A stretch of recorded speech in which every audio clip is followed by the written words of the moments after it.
Fala pessoal, beleza? Vamos estar hoje resolvendo mais uma questão aqui, dessa vez falando um pouquinho sobre a propriedade coligativa da crioscopia, tá bom? É, essa questão aqui foi republicada da FUVEST lá no portal Setor Gama, tá? Que é um portal de diversos conteúdos de química, cujo link vai estar aí na descrição para você acessar se quiser estudar por eles.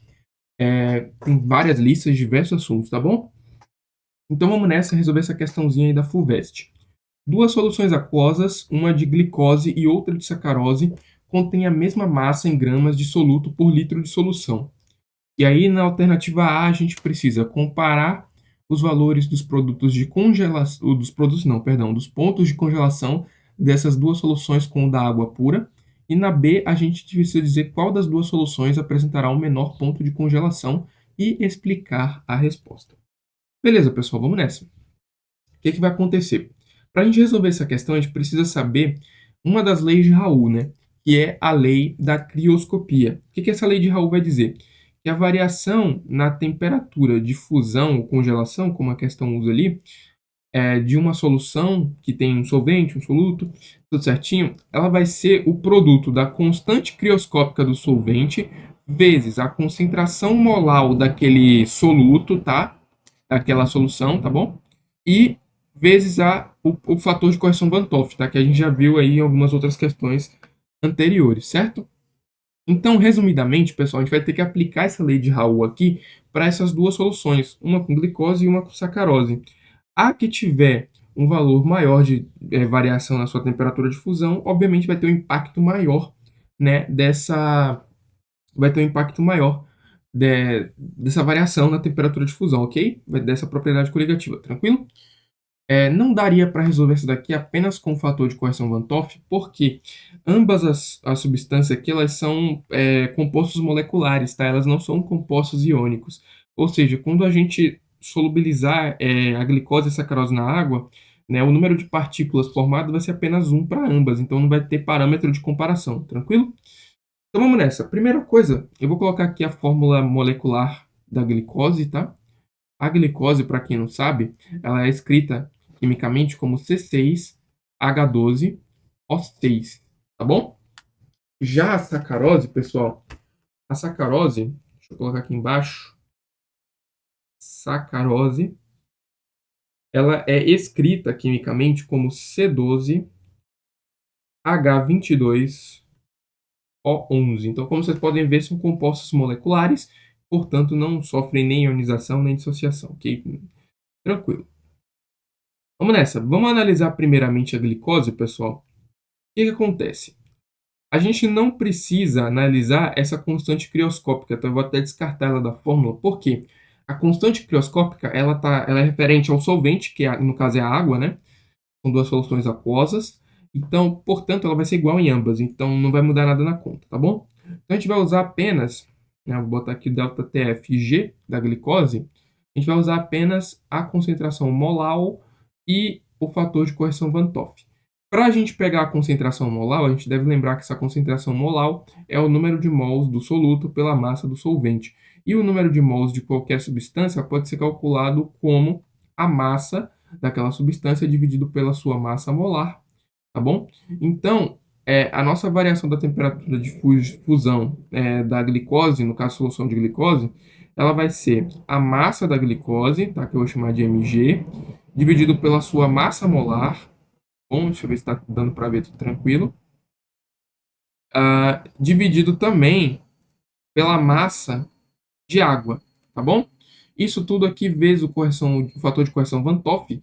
E se a gente reparar, olha só, o fator de correção Van 't Hoff, pessoal, ele vai ser o alfa, que é o grau de dissociação barra ionização, vezes a quantidade de partículas formadas menos um mais um. Só que como, pessoal, esse grau de ionização é zero, porque são compostos moleculares, então isso aqui tudo vai dar zero, e, portanto, nosso fator de correção Van 't Hoff, ele vai ser um. E um vezes qualquer coisa é aquela própria coisa, tá? O 1 é o elemento neutro da multiplicação, então eu não vou nem colocar aqui, tá bom? Então, a variação da temperatura de fusão da glicose, pessoal, vai ser a massa da glicose vezes a massa, dividido, perdão, pela massa molar da glicose vezes a massa de água. Pessoal, a massa da glicose vai ser uma massa M, que é igual à da sacarose, tá? Então ele fala aqui que as 2 contêm a mesma massa nessas soluções, tá? Então beleza, eu vou chamar só de M, tá bom? E a massa molar da glicose, pessoal, ela vai ser o seguinte: como é C6H12O6, então essa massa molar aqui da glicose, ela vai ser 6 vezes 12, mais 12 do hidrogênio, mais 6 vezes 16 do oxigênio. Isso aqui vai dar 180 gramas por mol, tá bom? 180 gramas por mol. E, portanto, essa variação da temperatura de fusão da glicose, ela vai ser uma massa M dividido por 180 vezes a massa de água, tá bom? Que também vai ser igual para ambas. Tranquilo? Então, essa aqui vai ser a variação da temperatura de fusão. Agora, vamos olhar a sacarose? Espero que não esteja tão bagunçado e que esteja entendível, tá? A sacarose, pessoal, vai ser o seguinte, tá? A variação da temperatura de fusão da sacarose, que eu vou chamar de ΔTFS, ela vai ser também, descontando já a constante crioscópica, tá? Eu já expliquei anteriormente que ela vai ser igual, a concentração molar dela vezes o fator Van 't Hoff. Pessoal, o fator Van 't Hoff vai ser 1 também, tá? Pelo mesmo motivo da glicose, são compostos moleculares, não existe grau de ionização barra dissociação, então vai dar 0 e no fim vai ficar 0 mais 1, que dá 1, tá bom? Então não vou colocar aqui de novo. Essa variação da temperatura de fusão, ela vai ser então a massa M de sacarose, que é igual a de glicose, tá? Que eu coloquei ali acima, dividido pela massa molar da sacarose, vezes a massa de água, então, tá bom? E aí que tá, a gente só precisa calcular a massa molar dessa sacarose, tá? A massa molar da sacarose, ela vai ser o seguinte, vai ser 12 vezes 12, né, que são 12 átomos de carbono, mais 22, que é o hidrogênio, a gente sabe que a massa atômica do hidrogênio é 1, tá? E oxigênio vai ser 11 vezes 16, que é a massa atômica do oxigênio, tá bom? Então, basicamente, para conseguir encontrar, é só você ir multiplicando o número de átomos de cada elemento químico pela sua respectiva massa atômica. Isso aqui, pessoal, vai dar aproximadamente, tá bom? Aproximadamente porque tem alguns decimais aí nas massas atômicas, tá bom? Vai dar aproximadamente 342 gramas por mol, tá?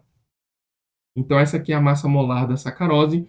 Então, vamos colocar aqui como a temperatura, a variação da temperatura de fusão da solução com sacarose vai ser uma massa M dividido por 342 vezes a massa de água. Tá bom? Então, essa aqui é a variação dessa temperatura de fusão. Agora, pessoal, o que a gente precisa atentar, né? Qual das duas vai ter uma temperatura de congelação barra fusão mais baixa? O que acontece, pessoal? Aquela que tiver a maior variação, não é isso? Aqui a gente tem a massa de água igual, tá? Aqui a gente tem essa fórmula dividida por 180. E aqui a gente tem essa fórmula dividida por 342. Qual vai ser maior? Obviamente, a dividido por 180. Então, na verdade, quem vai ter a temperatura de fusão mais baixa? Vai ser a glicose, pessoal, porque vai ter uma variação maior, tá bom? De você dividir um número por 180, resulta num número maior do que dividi-lo por 342, tranquilo? Então é isso. Quanto à temperatura de fusão menor, eu vou colocar aqui, ó, menor temperatura de fusão barra congelação, tá? A mesma coisa, tá, pessoal? Vai ser a solução com glicose, tá bom? Contendo glicose. Solução de glicose, tá bom? Então, essa aqui já é a resposta da letra B, que pede para a gente comparar qual das duas vai apresentar o menor. E agora a letra A, que é comparar os valores do ponto de congelação das duas soluções com o da água. Esse daqui não precisava nem de cálculo. É só você ver que se a gente colocar um soluto, basicamente você vai fazer o quê? Devido à propriedade coligativa das soluções, que é a crioscopia, quando você adiciona um soluto numa solução, a temperatura de fusão daquela solução tende a reduzir. Então, naturalmente, as duas soluções vão ter temperaturas de fusão menores do que a da água pura. Então, essa é a resposta da letra A. Tranquilo, pessoal? Ambas vão ter temperaturas de congelação ou ponto de congelação menor do que a água pura. Já na letra B, qual das soluções apresentará o menor ponto de congelação? Como eu expliquei aqui e justifiquei com os cálculos, será exatamente a sacarose, tá bom? Perdão, a glicose, tá, pessoal? Então é isso. Espero que vocês tenham gostado desse exercício e até um próximo.